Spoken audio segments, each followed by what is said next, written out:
निकेतन high school class 8। हम geography का 4 lesson कर रहे थे कृषि। तो हमने कृषि के 2 प्रकार बताए थे मैंने, निर्वाह कृषि और वाणिज्य कृषि। निर्वाह कृषि में बता चुकी थी मैं।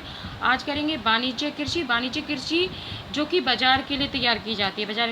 निर्वाह कृषि में किसान अपने लिए पैदा करता है, और वाणिज्य कृषि जो कि अपने उपयोग के बाद भी जो किसमें उसमें बाजार में बेचने के लिए की जाती है, और मशीनों के द्वारा इसका कार्य किया जाता है। वाणिज्य अनाज कृषि में वाणिज्य उद्देश्य से उगाई जाती है, जिसमें जैसे गेहूं और मक्का सामान्य रूप से उगाया जाता है, और उत्तर अमेरिका, यूरोप और एशिया के स्थानों के घास तल के मैदानों में प्रमुख ये क्षेत्र में उगाई जाती है, जहाँ अधिक ठंड वर्धन काल को वर्धित करते केवल एक ही फसल उगाई जाती है। उसके बाद आता है मिश्रित कृषि।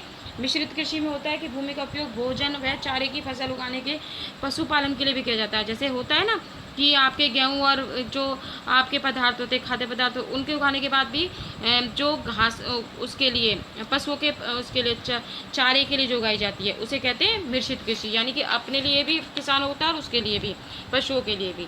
रोपण कृषि। रोपण कृषि वाणिज्य एक प्रकार है जहाँ पर चाय, कहवा, काजू, रबड़, केला आदि, ये कौन कौन सी फसल है, ये रोपण कृषि है। क्या है ये? रोपण कृषि है, जो कि श्रम और पूंजी की आवश्यकता होती है इसमें। ठीक है। रोपण कृषि के जो मुख्य क्षेत्र होते हैं उष्णकटिबंधीय प्रदेशों में पाए जाते हैं। उसके बाद आता है मुख्य फसलें कौन कौन सी होती हैं। जैसे चावल है, यह विश्व की सबसे खाद्य फसल है, जो सबसे ज़्यादा उगाई जाती है। चावल जो है अधिक आर्द्रता और तापमान की वर्षा वाले क्षेत्र पर जाती है, कि जितनी अधिक वर्षा होगी चावल के लिए उतना ही अच्छा होता है। चीन जो चावल उत्पादन में अग्रणी है, और भारत, जापान, श्रीलंका और मिस्र में भी इसे उगाई जाती है। भारत में जो है पश्चिमी बंगाल, ठीक है, बांग्लादेश में 2 या 3 फसलें इसकी उगाई जाती हैं। चावल यानी कि सबसे अधिक होता है। उसके बाद आता है गेहूँ, जिसके लिए मध्यम तापमान, एक वर्षा और कर्तन की तेज़ धूप की आवश्यकता होती है। इसका विकास अधिक होता है। भारत में ये कब उगाया जाता है? शीत ऋतु में उगाया जाता है। उसके बाद आता है मिलेट। यह मोटे अनाज के रूप में जाने वाली एक फसल होती है, और बिलऊ मृदा में उगाई जाती है। ये ऐसी फसल होती है जिसे कम वर्षा, ठीक है, जैसे बाजरा, उसमें कम वर्षा की, तो ये राजस्थान में ज़्यादा होता है। बाजरा है, ज्वार है, रागी है, ये सारे जो होते हैं मिलेट वाली फसल होती है। उसके बाद आता है मक्का। इसके लिए मध्यम, यानी कि ज़्यादा भी नहीं कम भी नहीं, ऐसी बारिश की आवश्यकता होती है, और अधिक तेज की धूप की आवश्यकता होती है। मक्का जो है उत्तर अमेरिका और ब्राज़ील और चीन, कनाडा और भारत में उगाया जाता है। उसके बाद आता है आपका कपास। इसकी वृद्धि के लिए उच्च तापमान, हल्की वर्षा, 2 से या 30 पाला रहित होती है, जैसे आपकी ओस पड़ती है उसको कहते हैं पाला रहित।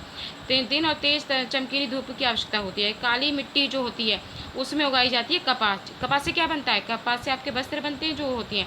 अब देखो ये पिक्चर दे रखी है, ये कपास की है, ये ऊपर जो है ये वाइट वाइट, ये क्या है आपकी? कपास है। उसके बाद आता है पटसन, जिसको सुनहरा रेशा भी कहा जाता है। सुनहरा माना इसका रंग जो होता है सुनहरा होता है, और रेशा जो होता है जिससे आपकी क्या बनती है, आपकी बोरियां वगैरह बनती हैं, रस्सी बनती है। ठीक है। इसके लिए जो तापमान होता है वो वर्षा और आर्द्र जलवायु की आवश्यकता होती है। यह भारत में बांग्लादेश में सबसे ज़्यादा, ठीक है, पर्सन होता है। उसके बाद आता है आपका कॉफ़ी। कॉफ़ी की जो आर्द्र जलवायु होती है, जो दोमट मृदा की वृद्धि होती है, और यह पर्वतीय ढाल अधिक उपयुक्त होती है, यानी पर्वतीय इलाकों में। ब्राज़ील कॉफ़ी जो होता है सबसे अधिक देते हैं। कॉफ़ी जो है ब्राज़ील में सबसे अधिक होती है। इसके बाद कोलंबिया और भारत में होती है। ठीक है। उसके बाद आता है आपका चाय। बागानों में जो चाय होती है वो एक पेय पदार्थ है, जो कि पेय पदार्थ है। चाय पीते हैं ना आप, तो कोमल पत्तियों की वृद्धि के लिए ठंडी जलवायु होती है, और ये सीढ़ीदार खेतों में होती है, यानी कि पानी जो होता है चाय की पत्ती में, चाय की जो पत्ती होती है इसमें ठहरता नहीं है। ठीक है। उसके बाद पढ़ेंगे हम कृषि का विकास। कृषि का विकास बढ़ती जनसंख्या की मांग को पूरा करते हैं, कृषि उत्पादन को बढ़ाने की दिशा में करते हैं। ठीक है भाई, जनसंख्या बढ़ेगी तो हमको कृषि के विकास को भी बढ़ाना पड़ेगा, तो इसके लिए कृषि का मशीनीकरण भी कृषि का एक अन्य पहलू है। कृषि का विकास विश्व के विभिन्न भागों में गति से हुआ था। ठीक है। अब भारत में जो है, जैसे अब हम 2 के बारे में पढ़ेंगे, 2 फॉर्म के बारे में पढ़ेंगे, एक भारत में और एक संयुक्त राज्य अमेरिका में। अब जैसे भारत में, तो पहले हम भारत का पढ़ेंगे, तो गाजीपुर का एक छोटा सा गांव है, उसका उदाहरण दिया है, जिसमें 1.5 हेक्टेयर एक फार्मेस का आवास मुख्य गाँव में है, और देने वाले बीजों का बाजार से वो किसान जो है खरीदता है, और बुजुर्गों के साथ सरकारी अधिकारियों से कार्यों के लिए सलाह लेता है और अपने खेत की खेती करता है, जुताई करता है, ट्रैक्टर लेता है। उसके बाद बैलों से खेतों को जोतने की परंपरा बहुत पुरानी है और खेत में एक नलकूप है और जिससे वो सिंचाई की जाती है। ठीक है, वह निकट के शहर में सहकारी भंडार में दूध बेचता है। कौन है वो? किसान। वहाँ एक सदस्य है, सहकारी समिति उसके जानवरों के लिए चारे के लिए पशुधन और स्वास्थ्य की सुरक्षा उपाय कृत्रिम गर्भधारण की सलाह देती है। कौन देती है? गवर्नमेंट्स देती है। कृषि के विविध कार्यों में परिवार के सभी सदस्य उसकी सहायता करते हैं। कभी कभी यह बैंक सहकारी समिति से बीजों की उपज बढ़ाती है। किस्मों और औजारों को खरीदने के लिए ऋण देता है। कौन देता है?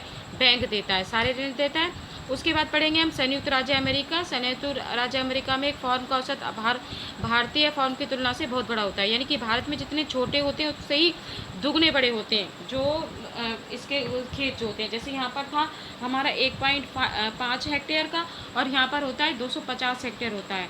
किसान मक्का, सोयाबीन, गेहूं और चुकंदर उगाई जाती है इसमें।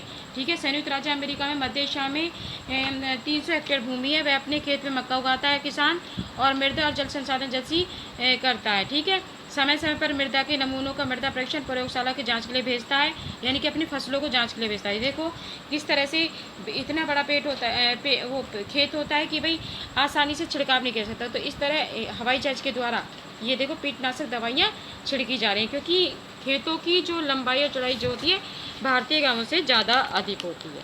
ठीक है, ये संयुक्त राज्य अमेरिका के फॉर्म हैं, जिस तरह से किस तरह से वहाँ पर एक घर भी बनाए हुए हैं और किस तरह से वहाँ पर खेती की जाती है। इस तरह संयुक्त राज्य अमेरिका में किसान एक व्यवसायी की तरह काम करता है, न कि एक खेतिहर किसान की तरह। तो समझ में आ गया कि क्या डिफरेंस है एक भारतीय किसान के खेत में और एक संयुक्त राज्य अमेरिका। ये लेसन आपका कंप्लीट है। ये आपके अभ्यास के क्वेश्चन है। पहला क्वेश्चन है कृषि क्या है। पहले मैंने बताया था कि कृषि में उसका खेती करने के साथ साथ पशुपालन भी होता है। स्थानांतरी कृषि क्या है, रोपण कृषि क्या है, सरकार ने किसानों के कृषि के लिए में क्या किस तरह से मदद की, अभी बताया था ना अभी कि भाई बीज उपलब्ध कराती है, फसल बीमा का योगदान देती है और ऋण देती है, ये सारे कार्य करती है। ठीक है, ये लेसन कंप्लीट है। आपको कॉपी में लिखना है और साथ में लर्न भी करना है।